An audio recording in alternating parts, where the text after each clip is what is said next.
Hi, namaste. Lately, I got a few questions about what is the difference between Tantra and shamanism and why I combine them. So, I want to answer a few of these questions and the idea. And if you have more questions, you can write me down and I will try to answer you as quick as possible. So, let's start with Tantra. I'm walking in the path of Tantra in the last 20 years. And the path of Tantra is aim to get enlightenment, to free us from the world, actually, to free us from the things that bound us to the world, which is generally our mind, our thinking, and what we believe and what we adopt from the outside. So Tantra try to cut it. Is going to the roots of the eye, it's going to the roots of the mind, and it's just cutting it. We are not throwing the mind totally out. We're using the mind as a servant, as like it's supposed to be as one of our part, but not as the master.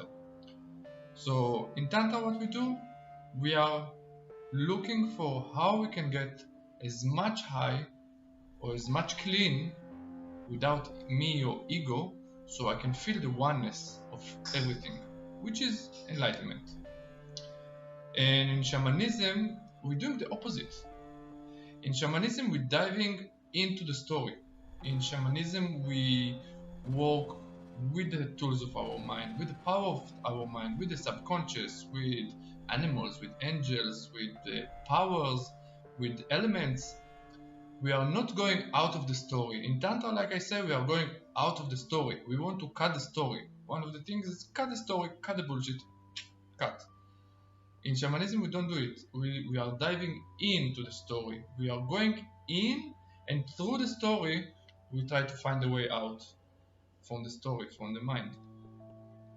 So they are like two contradicted things. But the beautiful of Tantra, the Tantra hold the polarities. Tantra take the dark and the light, the up and the down, in and out, and she take everything and she put it into ourselves and say everything is sacred. So if one of the aims or one of the goals of Tantra is really to go and to descend and to go to enlightenment, but still she embraced everything. She's embracing also the shamanism, which actually is some kind of things that the Tantra grow from the ancient world. But she embracing also the story. Although she want to release us from the story, she embraced the story. And she say, yes, in the end we will get out of the story. But now, for this moment, for few people, we need to go into the story. We cannot release without going in. Tantra understand process. In Tantra, there is no sudden enlightenment. You're not just because something you become enlightened. No, there is process. And for the process, sometimes we need to dive into the story, into the pain, into the darkness, into the shadows.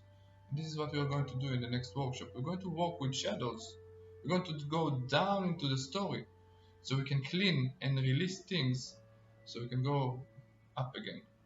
We can go release ourselves from the story that holds us. So this is the big difference in few words between Tantra and Shamanism and why I choose to combine between them. So I hope to see you soon in the next workshop, which is going to deal with shadows, and we're going to have a beautiful cacao ceremony and we're going to have fun actually. So see you soon. Namaste.